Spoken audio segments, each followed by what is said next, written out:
મારું નામ પ્રદીપભાઈ કાંતિભાઈ ભરવાડ છે. હું મોગલ પ્રાથમિક શાળામાંથી તે હું વિશ્વ માતૃભાષા દિવસ વિશે બે શબ્દ કહેવા માંગીશ, જે શાંતિથી સાંભળવા વિનંતી. અહીં ઉપસ્થિત સૌને માતૃભાષા દિનની હાર્દિક શુભેચ્છા. એ વિચારે છે ફૂલે ગદગદ મારી છાતી, એ વિચારે છે ફૂલે ગદગદ મારી છાતી. હું અને મારી ભાષા બંને છે ગુજરાતી, હું અને મારી ભાષા બંને છે ગુજરાતી. 21 ફેબ્રુઆરી એટલે માતૃભાષા દિવસ. દુનિયાભરના દેશોમાં માતૃભાષાનું જતન કરવામાં આવે છે.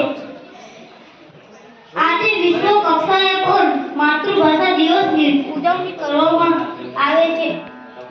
માતૃભાષા જન્મગત ખુશીમાંથી મળે છે. માતૃભાષા આપણી સંસ્કૃતિ અને સભ્યતા છે. રવિન્દ્રનાથ ટાગોર જેવા વિશ્વ કવિએ પણ કહેલું કે માતૃભાષા એ તો માતાનું ધાવણ છે. બાની ભાષા એ જ માતૃભાષા. આપણે કોઈ પણ ભાષા વાંચીએ પણ સમજી શકીએ તો માતૃભાષા હૈયે હોય છે, તરત જ ઓઠે આવી જાય છે. હું એક કવિતા કહેવા માંગીશ કે ભાષા તો બધી જ ન્યારી છે, પણ ગુજરાતી લાગે અતિ ન્યારી. ભાષા તો બધી જ ન્યારી છે, પણ ગુજરાતી લાગે અતિ ન્યારી.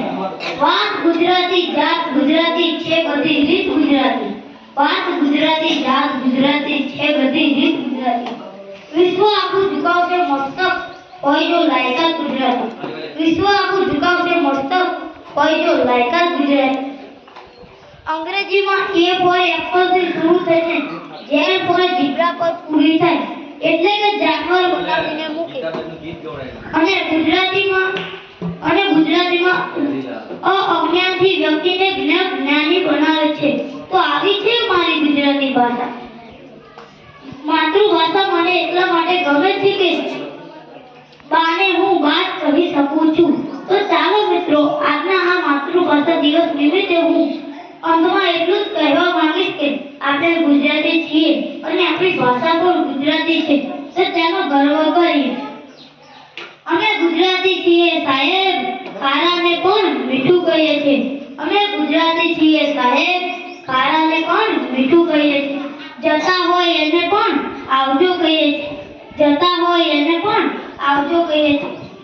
તારી ભલી થાય એમ કહીને પણ બીજાનું મનમાં ભલું ઈચ્છીએ છીએ. તારી ભલી થાય એમ કહીને પણ બીજાનું મનમાં ભલું ઈચ્છીએ છીએ. મને ઇંગ્લિશ ઓછું આવડે તેનો અફસોસ નથી, મને ગુજરાતી આવડે છે ને તેનો ગર્વ છે. જય જય ગરવી.